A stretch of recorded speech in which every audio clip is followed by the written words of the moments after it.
Hi everyone, I'm doing the homework for the subatomic particles practice sheet, how to. So if you still have questions after this, make sure that you end up emailing them to either me or Mr. G, so that way we can help you. So I'm going to do a brief recap of what I taught you on day one.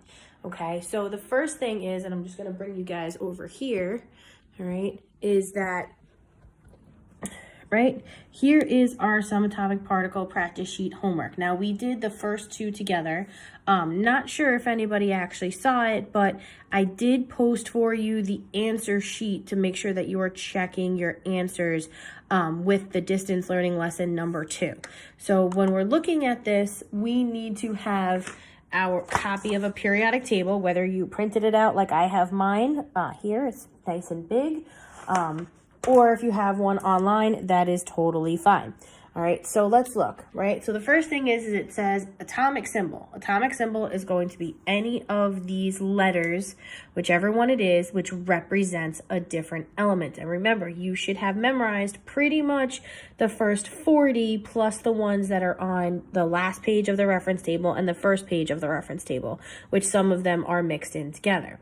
Okay, so the atomic symbol is just going to tell me which element we have. Well, obviously here, they're not filled in, so that was your job to figure out based on the other columns.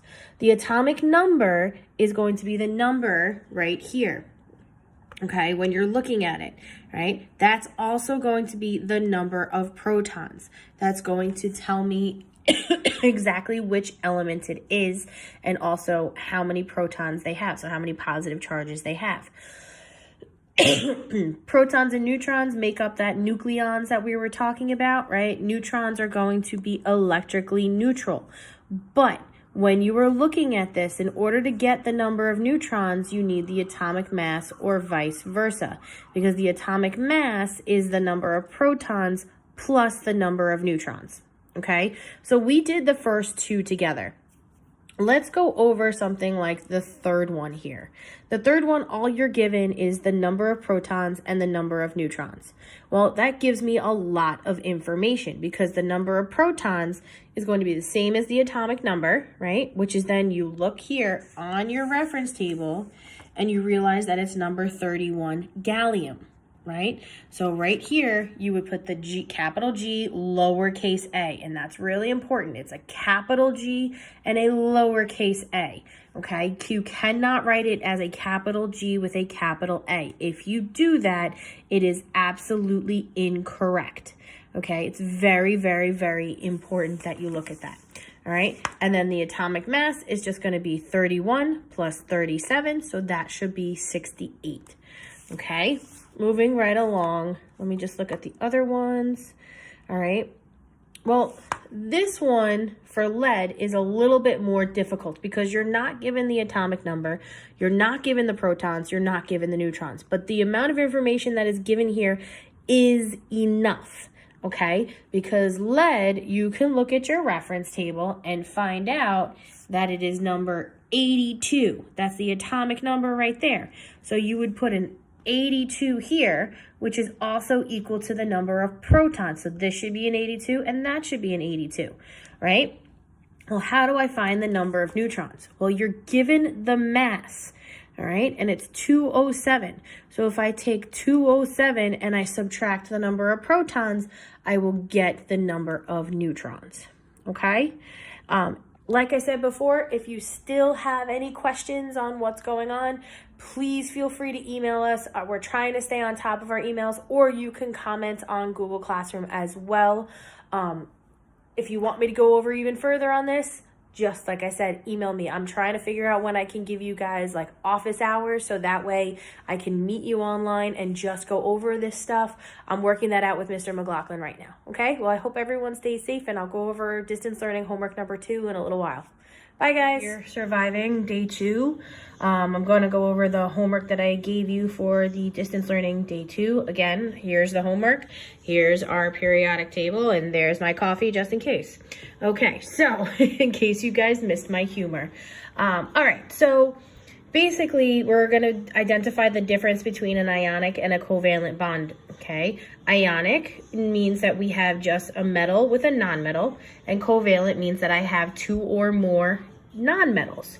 Okay, so let's look. When I'm looking at the periodic table, right, we have our staircase that's right here, right? That nice dark staircase that separates the metals, which is pretty much the entire left-hand side except for hydrogen, right, of the periodic table, and the nonmetals, which is pretty much the rest of the elements on the right-hand side. Now, the exceptions to the rule, obviously, are hydrogen, because that is a nonmetal. It belongs over here. Okay, aluminum, it's a metal. Polonium, it's a metal. And astatine, depending on who you talk to, it's a nonmetal. Okay, everything else that is on the staircase is considered to be those metalloids or semi-metals, where they take on properties of metals or nonmetals, depending on which one it is. So we don't really talk about them that much. Okay, so let's look at the homework. So the first one here says HF. So in order to do this, you need to look at your reference table and figure out, am I looking at metals, nonmetals, what are they? So looking at this, I have hydrogen and fluorine. Well, hydrogen is here, we know that's a nonmetal. Fluorine is here, we know that's also a nonmetal. So this, you're gonna put a line through, because, or you can leave it blank. Some of you left it blank, which was fine, because there are no metals in this compound. In nonmetals, you're gonna write H, comma, F, and the bond type, that tells me, since I only have nonmetals, that tells me this is gonna be a covalently bonded substance. Okay, so let's look at the second one. You have Na and Cl. Na is a metal, Cl is a nonmetal, and therefore you'll have Na, Cl, and ionic, right? Because an ionic bond has both metals and nonmetals. So let's look at the next one, C4H10. Now the numbers here for describing a covalent or an ionic bond, it does not matter how many numbers you have here. All we're looking at is the element itself, okay? So we have carbon and hydrogen. Hydrogen we know is a nonmetal, so it goes here. Carbon, we look here, and there it is, it's a nonmetal. So therefore we have two nonmetals. We have carbon and hydrogen, which makes this a covalently bonded substance. Okay, hopefully you are getting the idea.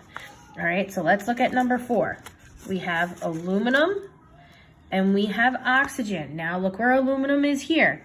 It's on the staircase, but it's one of our exceptions. So aluminum is going to be a metal, so that's gonna go here in this column, right? Al is gonna go here, right? And oxygen is a nonmetal, so it's gonna go next to it, which means I have a metal bonded to a nonmetal, and that's going to be an ionically bonded substance.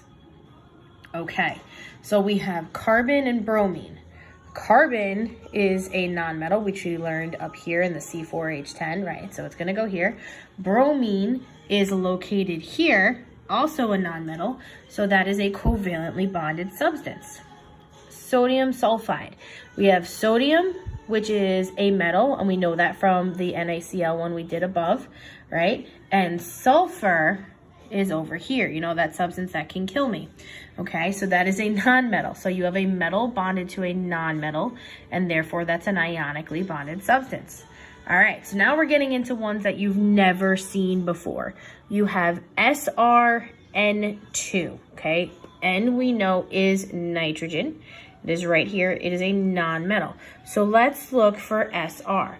Now, you want to make sure that you are really scouring the periodic table from left to right, okay? So we find it's right here. So it is a metal. So this is going to be a metal bonded to a nonmetal, which makes this an ionically bonded substance, okay? So now you'll notice that some of the elements start to repeat. Oh crap, what just happened? That is me. You know, technology loves me. Okay, so this is real time, guys. This is what happens. All right, so you'll notice that you have hydrogen and sulfur. And again, we know hydrogen is a nonmetal, sulfur is a nonmetal, so this is a covalently bonded substance. Okay, then we have BaF2. So it's barium fluoride. So again, we're gonna look at our reference table from left to right and all over the place just to make sure. And look, barium's over here. Barium is going to be a metal. Fluorine is a nonmetal, and therefore that is a ionically bonded substance. Look again, we have C2H6. Remember, those numbers do not matter when we are looking at the bond themselves because we're looking at one carbon with one hydrogen. That's how you're going to remember it. We're looking at the bond between the carbon and the hydrogen. It doesn't matter how many there are. Carbon, we know from above, is a nonmetal. Hydrogen, we know from above, is also a nonmetal, and therefore this is covalently bonded. We have nitrogen and oxygen in the next one. So I'm looking at my reference table and I said, here's nitrogen, and right next door to it is oxygen, and therefore they are both nonmetals. This is a covalently bonded substance. Okay, now the last one is magnesium chloride. Now, for those of you going into chem next year, learn it, live it, love it. Magnesium chloride shows up all the time, and that's actually incorrect. This should be MgCl2, just so you know. There should be a little 2 next to this, and that's really bugging me now. Okay, so that, excuse me, was, that's an incorrect formula, just letting you guys know. Okay, so you're going to change that to MgCl and put a little tiny 2 down here, kind of how that little tiny 2 is there. Okay, but again, for this worksheet, it does not matter because we're just looking at the bond between the magnesium and the chlorine. So let's look. Magnesium is here, and that is a metal. Chlorine is all the way over here in non-metal territory, and therefore magnesium chloride is going to be a ionically bonded substance. All right, guys, so this was my little tutorial on how to do homework number 2. If you guys have any questions, please feel free to email either one of us.